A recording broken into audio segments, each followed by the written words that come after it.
Em nome do Pai, do Filho e do Espírito Santo. Amém. E agora vou dedicar este vídeo e mais outro, talvez, para conhecer melhor o que é a circuncisão de Jesus. A circuncisão do Senhor. E eu encontrei aqui, neste livro, Ano Cristão, do mês de janeiro, que é um mês consagrado ao menino Jesus, o seguinte acerca da circuncisão, e vou partilhar convosco, porque acho que é um assunto que nós católicos devíamos saber melhor, principalmente por causa daquelas dúvidas que nós muitas vezes temos. Por que que Jesus quis ser circuncidado? Será que a religião católica tem alguma coisa a ver com a religião judaica? Mas afinal, por que Jesus aceitou, logo desde criança, verter sangue através da circuncisão? Sofrer, porque é algo sofredor. E por que que Deus obrigava os judeus à circuncisão antes da chegada do Messias? São dúvidas que eu estou a colocar aqui e acho que muitas pessoas também as têm. Infelizmente, nós muitas vezes não temos acesso a livros que expliquem com tanta clareza, e por isso vou partilhar o que vou ler aqui, que penso que vai nos clarificar muito desses pontos. A circuncisão do Senhor. O mistério da circuncisão de Nosso Senhor Jesus Cristo pode chamar-se o grande mistério de suas humilhações, o primitivo penhor da nossa salvação, a consumação da antiga lei, e como que as abas, ou o primeiro selo da nova aliança. Então, o autor deste livro chama o mistério da circuncisão de Nosso Senhor como o grande mistério das suas humilhações. É o início da nossa salvação. E aqui também ele diz que com esta circuncisão se consuma a antiga lei, quer dizer, a lei da antiga aliança acaba por se encerrar ali. Porque ali, na circuncisão, também começa o primeiro selo da nova aliança, ou seja, a nova aliança nasce ali. Continuando. Tendo Deus escolhido para si um povo entre todas as nações do mundo, ordenou que a circuncisão fosse o distintivo que o diferenciasse dos outros. Todos os filhos varões que tiverdes, disse Deus a Abraão, Gênesis capítulo 17, serão circuncidados, e esta circuncisão ficará sendo o sinal da aliança que há entre mim e vós. Como este era o caráter singular do povo, que descendendo de Abraão estava destinado para herdeiro das bênçãos prometidas à sua posteridade, tornava-se necessário que Jesus Cristo fosse assinalado com este selo, como aquele em quem havia de ser bendita esta descendência, para mostrar que era filho de Abraão, de cuja linhagem estava profetizado e prometido que nasceria o Messias. Então, desde Abraão, todos os filhos homens teriam que ser circuncidados, porque isto seria um sinal de aliança que havia entre Deus e o povo hebreu, e o povo escolhido. Isso dava o caráter singular a este povo, desde Abraão, porque estava destinado a esse povo, na sua descendência, na descendência de Abraão, que dali nasceria o Messias. Então era necessário que Jesus Cristo também recebesse esse selo da circuncisão, esse sinal. Porque ali ele mostrava que ele também era filho de Abraão. E que assim cumpria o que estava profetizado e prometido. Porque o que Deus prometeu é que da descendência de Abraão nasceria o Messias. Então, continuando. Sujeitou-se voluntariamente o Filho de Deus a esta lei de humilhação, posto que, por nenhum título, estava obrigado a ela. Ordenara-se a circuncisão como remédio para purificar a carne do pecado original, e a de Jesus Cristo estava limpa de toda a mancha. Mas, desde que ele quis ser o Salvador dos homens, diz Santo Agostinho, era necessário foi que tomasse o sinal do pecador, para que atraísse sobre si a pena correspondente ao pecado. Para poder desempenhar perfeitamente o título de Salvador, prossegue o mesmo Santo Padre Eremister, um justo em quem, por uma parte, Deus se comprovesse infinitamente e a quem, por outra, pudesse tratar como pecador, a fim de achar nos seus trabalhos e nos seus merecimentos uma plena satisfação, proporcionada à majestade da divindade ofendida e ao rigor da sua justiça. Isto parece um palavreado muito difícil de perceber à primeira, mas o que aqui diz é que Jesus tinha que se sujeitar a isso. Essa humilhação, que foi uma grande humilhação para Jesus, o Filho de Deus, que não tinha nenhum pecado, sujeitar-se à circuncisão. Mas era preciso que ele tomasse este sinal do pecador, porque ele teria que desempenhar o seu papel de Messias, o seu papel de Salvador. Porque por vezes as pessoas não percebem o que Jesus veio fazer com a sua morte e ressurreição.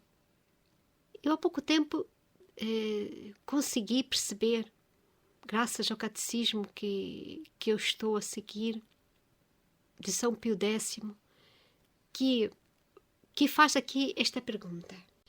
Mas afinal, por que Jesus teve que padecer tudo isso? Teve que passar por estas humilhações?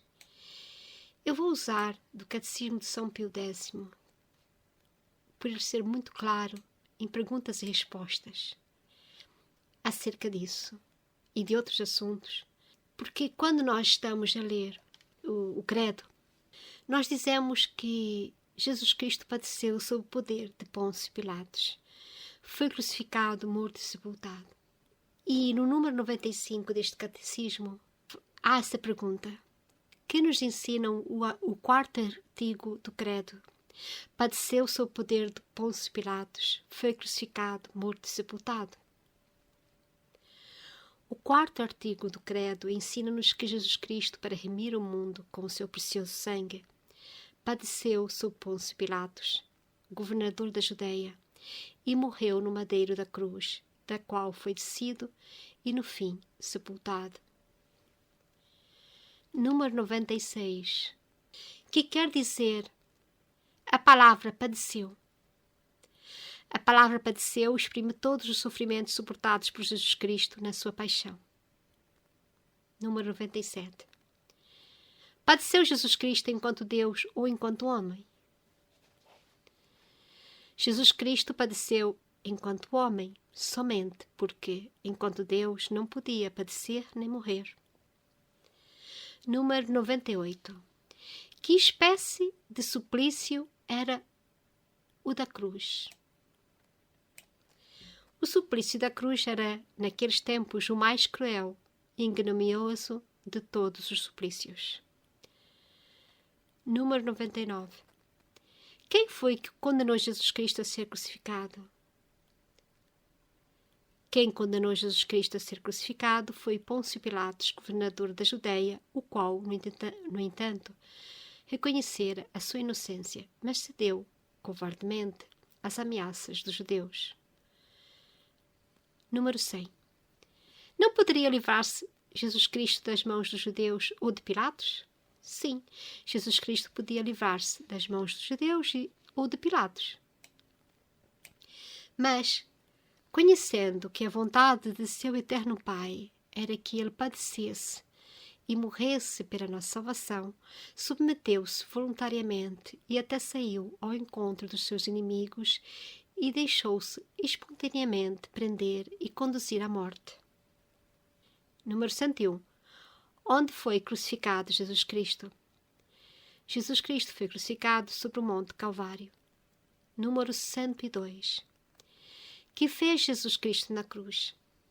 Jesus Cristo na cruz orou pelos seus inimigos, deu por mãe ao discípulo São João e, na pessoa dele, a nós todos, a sua mesma mãe, Maria Santíssima, ofereceu a sua morte em sacrifício e satisfez a justiça de Deus pelos pecados dos homens.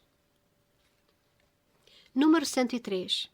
Não bastaria que viesse um anjo satisfazer por nós? Não bastava que viesse um anjo satisfazer por nós, porque a ofensa feita a Deus pelo pecado era, sob certo aspecto, infinita, e para satisfazê-la requeria-se uma pessoa que tivesse merecimento infinito. Número 104. Para satisfazer a justiça divina, era necessário que Jesus Cristo fosse Deus e homem ao mesmo tempo? Sim, era necessário que Jesus Cristo fosse homem para poder padecer e morrer, e era necessário que fosse Deus para que os seus sofrimentos fossem de valor infinito. Número 105. Por que razão era necessário que os merecimentos de Jesus Cristo fossem de valor infinito? Era necessário que os merecimentos de Jesus Cristo fossem de valor infinito porque a majestade de Deus, ofendida pelo pecado, é infinita. Número 106. Era necessário que Jesus Cristo padecesse tanto? Não era absolutamente necessário que Jesus Cristo padecesse tanto, porque o menor dos seus sofrimentos bastaria para a nossa redenção, pois cada um dos seus atos era de valor infinito. Número 107. Por que então Jesus quis sofrer tanto? Jesus quis sofrer tanto para satisfazer mais abundantemente a justiça divina, para nos mostrar mais claramente o seu amor e para nos inspirar maior horror ao pecado. Número 108. Aconteceram prodígios na morte de Jesus? Sim, na morte de Jesus obscureceu-se o sol, tremeu a terra, abriram-se algumas sepulturas e muitos mortos ressuscitaram. Número 109. Onde foi sepultado o corpo de Jesus Cristo? O corpo de Jesus Cristo foi sepultado num túmulo novo, escavado na rocha do monte, pouco distante do lugar onde ele foi crucificado. Número 110. Na morte de Jesus Cristo separou-se a divindade do corpo e da alma? Na morte de Jesus Cristo, a divindade não se separou nem do corpo nem da alma, mas só a alma se separou do corpo. Número 111. Por quem morreu Jesus Cristo? Jesus Cristo morreu pela salvação de todos os homens e satisfez por todos. Número 112. Se Jesus Cristo morreu para a salvação de todos, por quê? Nem todos se salvam. Jesus Cristo morreu por todos, mas nem todos se salvam, porque nem todos o conhecem, nem todos seguem a sua lei, nem todos se servem dos meios de santificação que nos deixou. Número 113. Para nos salvarmos, não basta que Jesus Cristo tenha morrido por nós? Para nos salvarmos, não basta que Jesus tenha morrido por nós, mas é necessário que sejam aplicados a cada um de nós o fruto e os merecimentos da sua paixão e morte.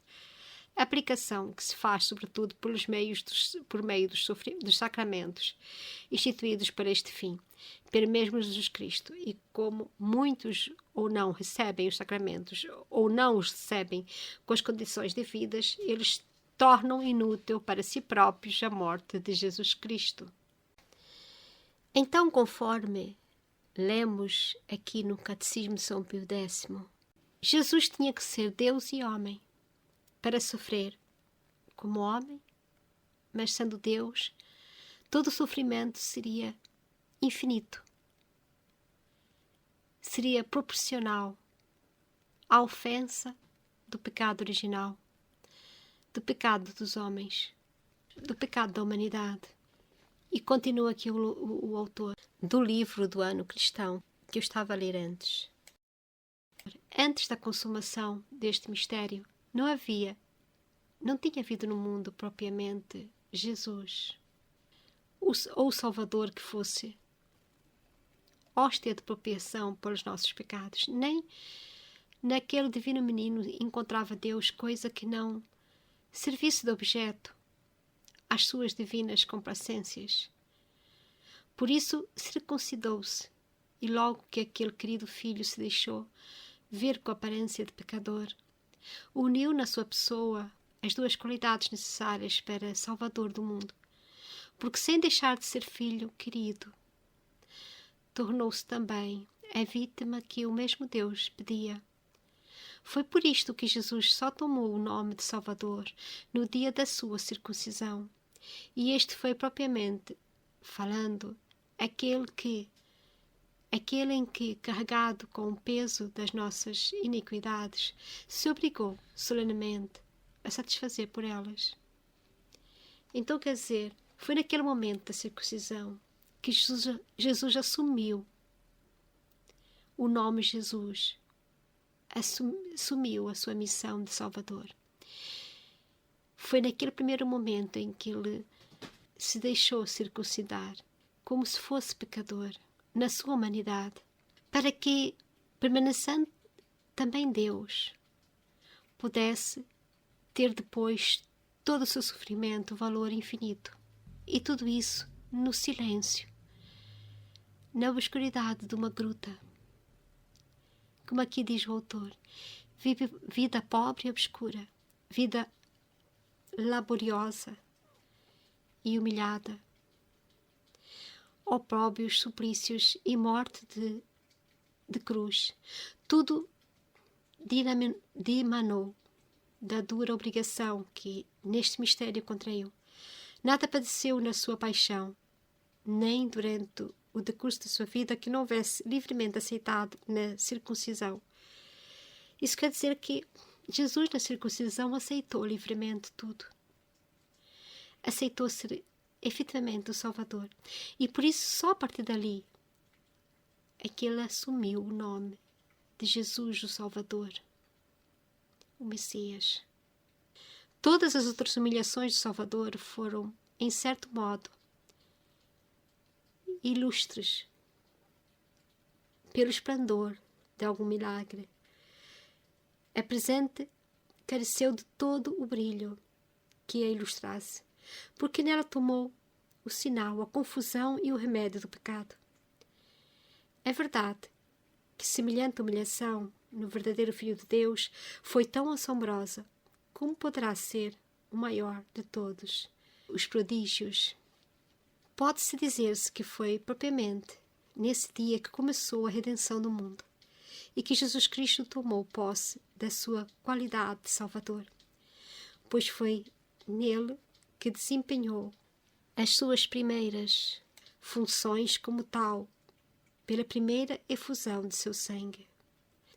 Oh, que poderoso motivo de amor e reconhecimento não são estas primeiras das suas dores, mas também que será de nós, se não nos aproveitarmos de tudo que este divino Salvador padeceu para nos salvar.